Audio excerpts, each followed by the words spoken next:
Hey, what's up everybody? Welcome back to Instinct Bassin. This is Rob. Hey, I thought I would start a question of the week series. Kind of forced me to do more videos. I know it's been a while since I've done one, so I appreciate the patience.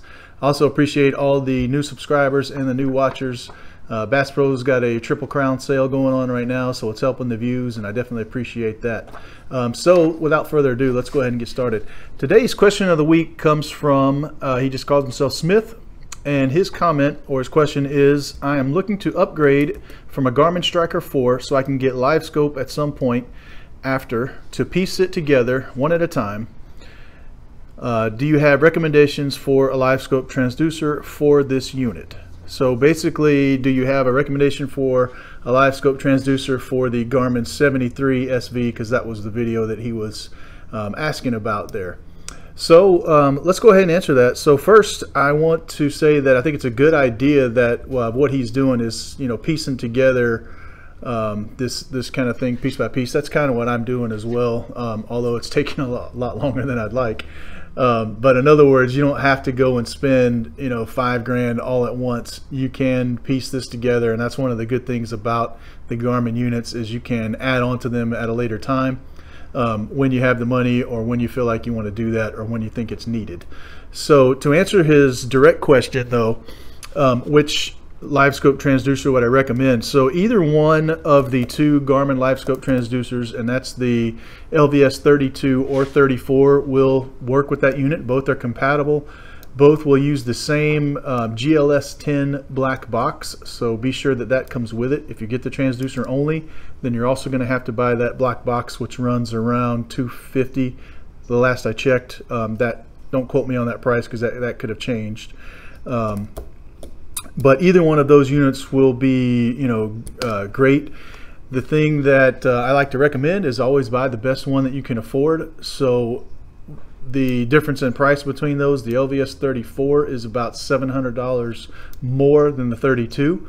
So if price is an option and you're looking to just get started into Livescope, that 32 may be an option or a way to go, if price is going to be a factor in it. That said, the 34 has gotten some great reviews, and I would definitely recommend that one if you can afford it, basically.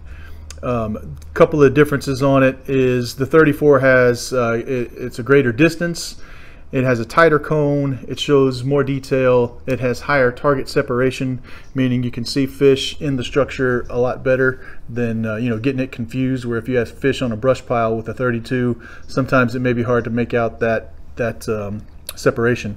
As I said, both will use the same GLS black box. The 34 can also mount on either side of the transducer, whereas I believe the 32 could only mount from one side, and then you had to kind of flip it around to, and do some weird configurations on it. As I said, it's about a $700 difference. So if I had to recommend one, it'd obviously be the 34, as it's a better unit. But either one of those is going to work for you. Those are the only options, though. So. I also get a question sometimes, and I just want to make sure nobody else is confused on this, is that there is a difference between a Livescope transducer and the regular transducer that comes with the 73 SV, 93 SV, 106 SV, etc. Those units typically come, if they're on sale, they're going to come with the GT54 transducer, which is the one that I have because I bought both of my units on sale at Bass Pro. And then if they're not on sale, then you can get them with the GT56 transducer. The differences in those, the 56 is about 3 inches longer, so keep that in mind if you're going to mount it on your trolling motor. You want to make sure the trolling motor skeg is not going to get in the way of that transducer. I know some people have cut their skeg off. I don't recommend doing that, but it's always an option. I have not had any issues at all with the 54 transducer. Now I bass fish. The 56 has a greater depth capability and uses more power. It's a higher power transducer.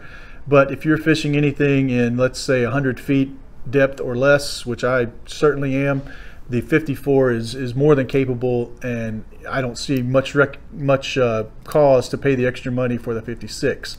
Now there are plenty of videos out there on YouTube between the difference between the 56 and the 54, so I won't get into them a whole lot here, but I just wanted to point that out, that when you're talking about transducers, there is a transducer that comes with the unit, which is the GT56 or the 54, and then there's also a Livescope transducer, which is the LVS 32 or 34. So they're not the same thing, and they don't do the same thing. So just keep that in mind if you're purchasing this unit or you're looking at Fishfinders for the first time and you had that question. All right.